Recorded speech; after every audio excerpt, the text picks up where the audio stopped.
നമസ്കാരം എല്ലാ പ്രിയ സുഹൃത്തുക്കൾക്കും. ഇന്ന് യോഗാ ദിനമാണ്. യോഗയുടെ പ്രാധാന്യം നമ്മളൊക്കെ അറിയേണ്ടിയിരിക്കുന്നു അല്ലേ?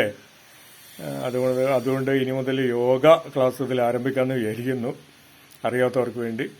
നമ്മുടെ ശരീരം പ്രായം കൂടുന്തോറും കുറേയൊക്കെ മുറുക്കം വരും അല്ലേ, ഇങ്ങനെ അയവുകൾ കുറഞ്ഞു വരും. അപ്പോൾ ശരീരത്തിന് അയവുണ്ടാക്കിയെടുക്കുവാൻ ഏറ്റവും ഉചിതമാണ് യോഗ എന്ന് പറയുന്നത്. അപ്പം നമ്മൾ എല്ലാ ദിവസവും യോഗ ചെയ്യാൻ ശ്രമിക്കണം അല്ലേ? സൂര്യനമസ്കാരമൊക്കെ നമ്മളെ ബോഡിക്ക് ഒരുപാട് ഗുണം ചെയ്യുന്നതാണ്.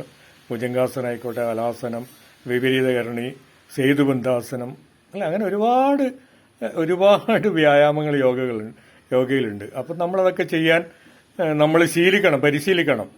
ദിവസം ചെയ്യാൻ പറ്റില്ലെങ്കിൽ കഴിയുന്ന സമയങ്ങൾ കാലത്ത് ചെയ്യുന്നതാണ് ഉചിതം അല്ലേ? വ്യായാമങ്ങൾ ചെയ്യാൻ നമ്മൾ സന്നദ്ധരാവണം അല്ലേ?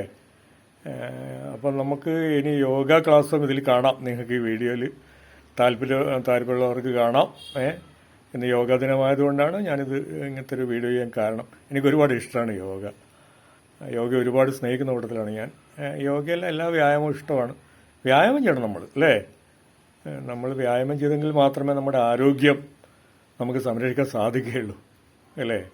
രോഗം വന്നിട്ട് ചികിത്സിക്കുന്നതിനെക്കാട്ടും ഭേദമാണ് രോഗം വരാതിരിക്കുന്നത് എന്നുള്ളത്. അപ്പോൾ രോഗം വരാതിരിക്കാൻ നമ്മൾ ഇത്തരം വ്യായാമങ്ങൾ, യോഗ പോലുള്ള വ്യായാമങ്ങളൊക്കെ നിർബന്ധമായിട്ട് ചെയ്യേണ്ടിയിരിക്കുന്നു. ചെറിയ രീതിയിലെങ്കിൽ നമുക്ക് കഴിയുന്ന രീതിയിൽ നമ്മൾ യോഗ ചെയ്യേണ്ടിയിരിക്കുന്നു.